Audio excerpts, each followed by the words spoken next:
牵我的手 Can't you。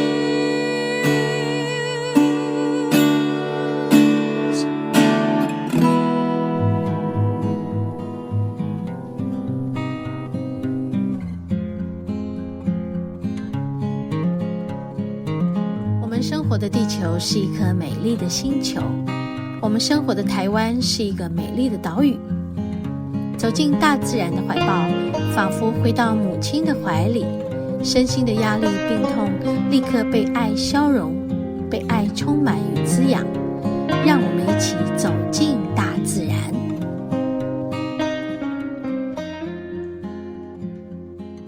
OK， 我们的节目来到了第3个单元，大自然的疗愈。今天大自然的疗愈呢，因为欠缺了去大自然爬山的实况录音，所以这一周真的是很抱歉啊，真的要来和大家做一个一本书的分享。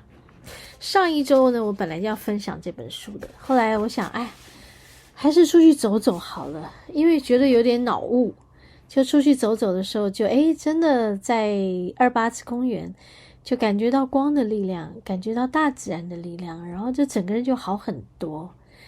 那上周本来要跟大家分享的这本书，我们就延续到这一周来做了哈。好，那为什么今天这一集节目没有大自然的实况录音呢？也是我的这个爬山伙伴丽华，他去了一趟日本回来。那本来是这一周我有跟他约好说，那你日本回来之后我们要去爬山咯，很久没爬山咯，过年都没有去哦，过年前也没有去哦。哇哦，是不是快要超过1个月了？应该差不多有1个月的时间没有去爬山了，真的是脚很痒啊。但是真的这个很不幸的是他在日本摔伤了。哎呀，真的是应该是祸不单行。我觉得前一阵他就生病前本来脚也就不舒服，然后又生了一场大病。这场大病还没有好，就在我们的过年期间，番茄主义的这个用餐的客人就特别多，而且我们平常白天没有营业，就在过年期间我们白天就中午就营业了，所以真的是把他累坏了。然后他在这个年间的最后一天的工作就跟我说，我明天要去日本了，可以吗？我也吓一跳，我说好啊，你去啊，可是你不要去滑雪哦，因为我说你是去北海道对吧？他说对，他说朋友去北海道约他不敢答应，因为不知道他身体状况好不好。然后他说他发现他好了，就想说就去北海道跟朋友会面，他想要自己去坐半夜的这个飞机，然后到机场再去换机，到成田机场换机，然后再去找他的朋友。那我听起来觉得应该还可以啦哈，他们就鼓励他。但是我有交代说你不可以去滑雪。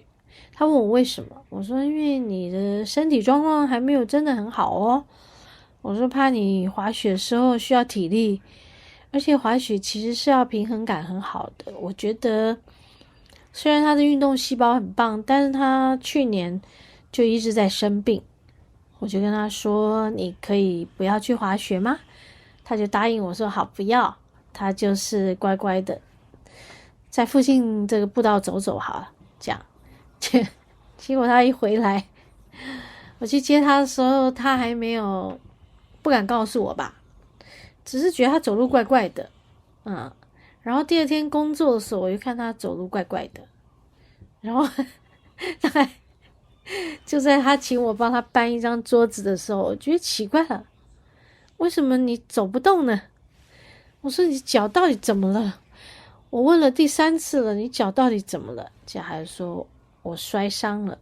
我说哈，你去滑雪哦？他说没有，我在住宿的门口走出去，然后呢就在阶梯上滑了一跤，就去蹬丢啦，你们知道蹬丢的艺术啊，就去撞到自己的尾椎，因为就滑，然后嘣就整个屁股坐在地上。然后他很瘦嘛，所以屁股没有什么肉，然后就尾椎去等掉啊，那个真的很痛哈，痛到眼冒金星。然后回来这几天我就帮他疗愈，帮他处理那个能量上的这个纠结，然后里面的能量淤积在里面的让它散掉，真的很可怜。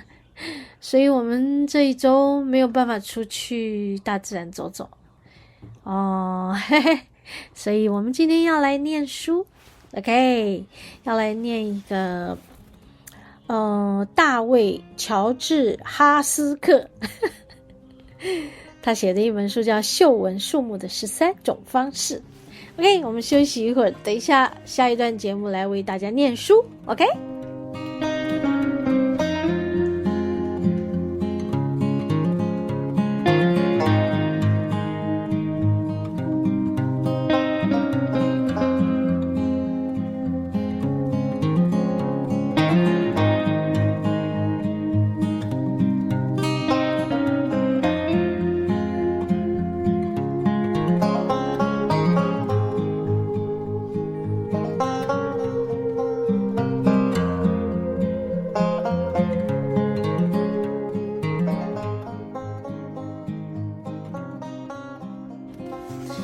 好，那我们就来分享我们大自然疗愈里面的今天要分享的一本书叫《嗅闻树木的13种方式》13 Ways to Smell Tree 呀，怎么去和一棵树连接呢？他讲的第一棵树是七叶树。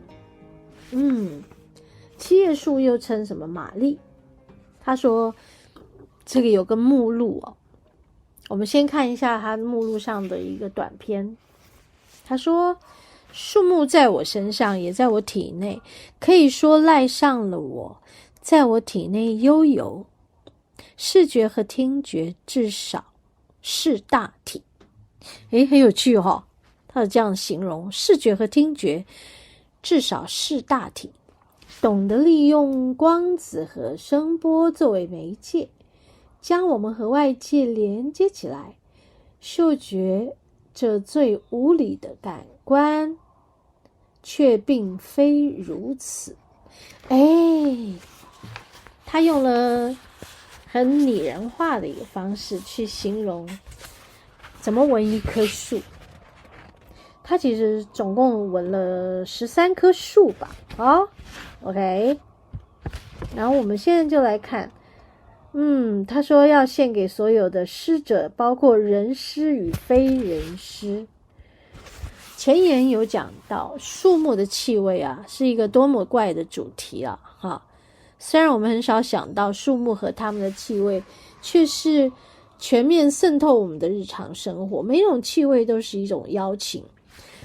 用邀请来形容一棵树和人之间的一种情感跟交流，好像交朋友一样，我觉得很棒。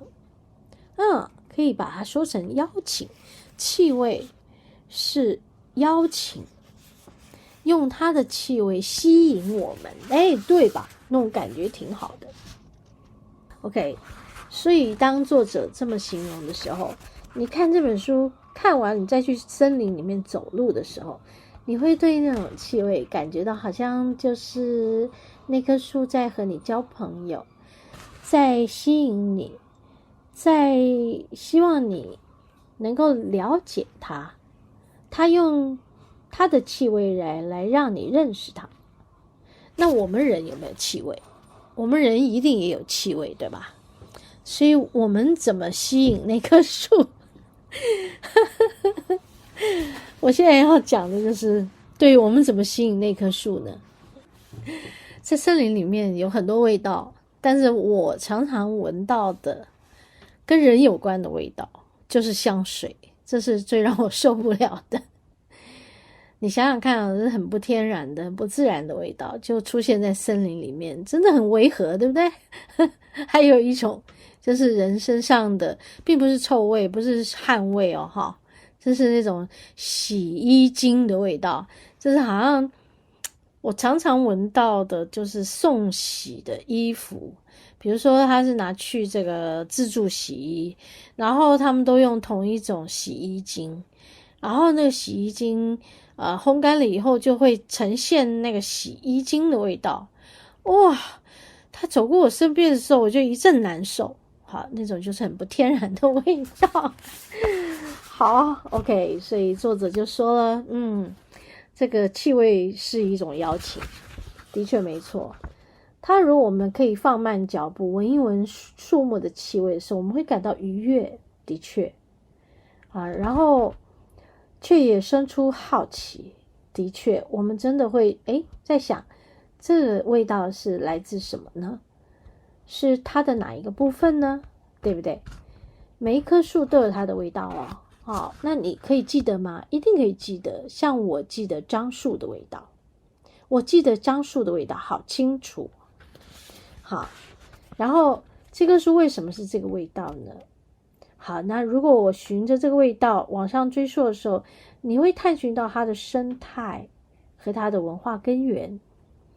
好，那答案会是什么呢？通常呢，答案会是我们与其他生物之间的一个关联。作者说的真好，没有生物能够独立存在的，的确，他所谓的我们和其他生物的关联，那或许这棵树上它产生出来的味道就还有松鼠走过它的味道，或者是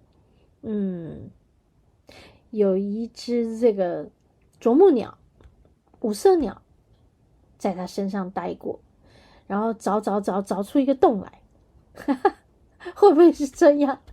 对，或甚至于或许还有住在树洞里面的昆虫，这些昆虫可能很小，但是它的味道气味会留在那，然后就形成了整棵树的味道。所以这个也就是在告诉我们，没有任何的生物是独立存在的，对不对？作者是这么说的。所以我们随时都会和其他的物种共生共存，气味正好提醒我们这种共生的关系有这么多的千变万化。好，然后再来还有说到，在我们的感知中，气味最受到忽略跟压抑。是哦，真的会受到忽略，也会受到压抑嘛？然而它却是外在世界与我们的记忆和情感之间最迅速、最深刻的连接，能够活化其他的感官。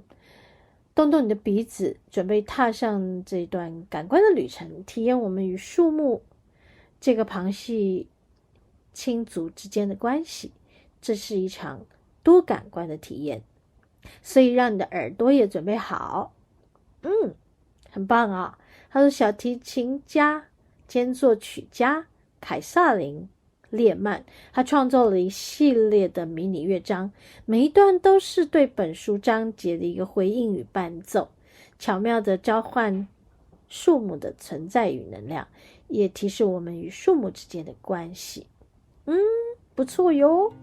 好，刚刚的那位小提琴家兼作曲家凯撒琳·列曼，大家可以去网上面搜寻。好，这段我们先告这个段落，待会儿继续来和大家分享练功疗愈。